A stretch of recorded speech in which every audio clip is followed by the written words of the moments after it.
7 company policies you need to have in place today. And if not, hopefully in the next few weeks, you can get this on the calendar and add it to your policies and procedures because every business needs these. Hello, everybody. Welcome to another episode of Making Dough Show, where we're obsessed about making dough in the restaurant business.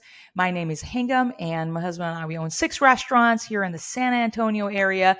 And we love our industry, and that's why I make these videos for you. Hopefully it serves you. Now, let's talk about 10 policies you need in place today. The first thing is your I-9. You need to have a policy to be compliant with what the government is asking you. This is non-negotiable. You already know that. So that's why I'm saying you need to already have this in place. And as you already know, you need to have an onboarding process. We are revising, and the reason I'm recording this is because we're revising our HR policies. I don't know if you know, but we added 3 restaurants in this quarter. We opened 3 restaurants. So this year so far, as I'm recording this, is 2022, we opened 4 restaurants. So it's been really intense. We broke every system we had, and we are revamping our systems again, of course, and the HR game is one of them. And so we've been working diligently every week, rebuilding our HR systems. And we're going to be recording and doing an HR workshop, my husband and I, coming up very soon. So if you're interested in that HR workshop, be sure to look at the link down below. We're going to share with you what we are doing. We're working with an HR person as well to make sure we're compliant, and all of this stuff that I'm talking about today and way more deeper we'll go over in that workshop. If you're interested, you can get the replay, what have you. Check the link below and sign up so we can see you. Now let's get into it. So 10 company policies you need. Number 1 is you need to have a system and a policy in place that's called before your first day. So when you interview people, you conduct an interview, you have a communication to tell them you're hiring them and what's next for them. When they need to come for their onboarding, you want to make sure before they come for the onboarding, they know to bring their I-9 documents. They need to bring their food handler's certificate. If they're a driver, they need to bring their vehicle for a vehicle inspection. I'm going to go over all these in a minute here. Bear with me. These are really fun topics. The vehicle inspection, the insurance, valid insurance, they need to know what they need to bring to their onboarding. Do you have a before your first day like procedure in place? So an I-9, you need to make sure you train your managers to understand I-9 compliance. This is non-negotiable. This is from the government and we need to do it. And you need to make sure that you have a photo ID of, as you know, this is nothing new. This is the I-9 stuff. And again, I want to tell you, I'm not an HR person. We are restaurant owners. So do your due diligence and don't sue me over HR. I'm just telling you things you need to have in place. So you need to have a valid photo ID of the team member and proof of residency. Look for I-9 instructions. Download the PDFs from the government. Make sure it's the latest version. You need to be compliant when it comes to I-9. And so if you're not that right now and you don't have a system in place to get that corrected on a yearly basis, you need to make sure everybody's documents are valid for all of your employees. You need to have a policy in place for now, effectively ASAP. You need to have a system in place for compliance ongoing. So one of the things we do, we have a payroll software we use. You can use Google Calendar. You can use a spreadsheet. There is a lot of ways to do this. But all I'm saying is you need to have a policy and a procedure in place to make sure every year when somebody's food handler certificate is expiring, that you get notified to get that corrected. So you can approach a staff member and tell them that their food handler is expiring, for instance, and that you need the new food handler certificate. So you need to have a system for that. The third thing I said, if you have drivers, you need to be taking extra care of that. If you do offer any delivery in-house, you need to have a system and policies for that. What if the driver doesn't dispatch properly? Like the drivers, you need to have policies for them. Again, the vehicle inspection. What if their tires are this and that, and they go and get in a car accident and the company gets sued? That never happens.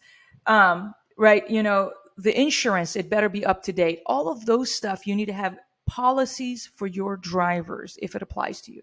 Another policy you need to have is a wage deduction. What are some of the things that could allow you as a company to deduct wages?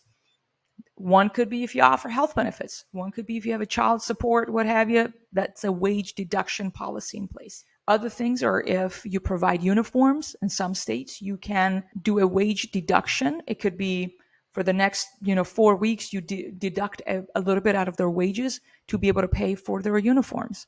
What if an employee drops a piece of equipment and creates a $3,000 damage? What are your policy for that? Do you have a wage deduction? Maybe it's a $300. I mean, this happens to us, and it's like the cheese grater. They drop it, or a meat slicer or something, and that's a few $100s because it bent. It won't go into place now. The cheese attachment, for instance.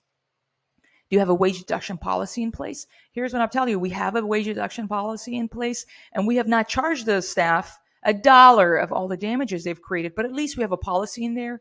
So if I need to bluff for a second and tell them that, listen, if you damage equipment, that may come out of your paycheck, maybe that freaks them out again. I'm not giving you HR advice. Don't come sue me for it, but we have not actually charged anybody for it.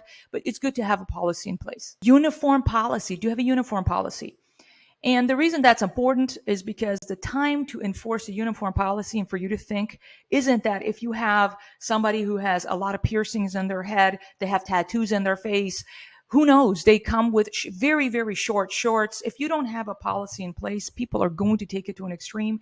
And by then, it's too late for you to come up with a uniform policy. What is acceptable? What is not acceptable? We've always done like jeans or khakis, it needs to be below your knee level, no matter if you're a man or a woman, it needs to be right below your knee. So ladies don't come for very short shorts, or the boys come with gym shorts or tank tops, whatever. What is your uniform policy? And you need to make it known. Again, if you want to dig deeper into what are our policies, we can provide you a print Google Doc of all of our stuff that you can edit and make your own.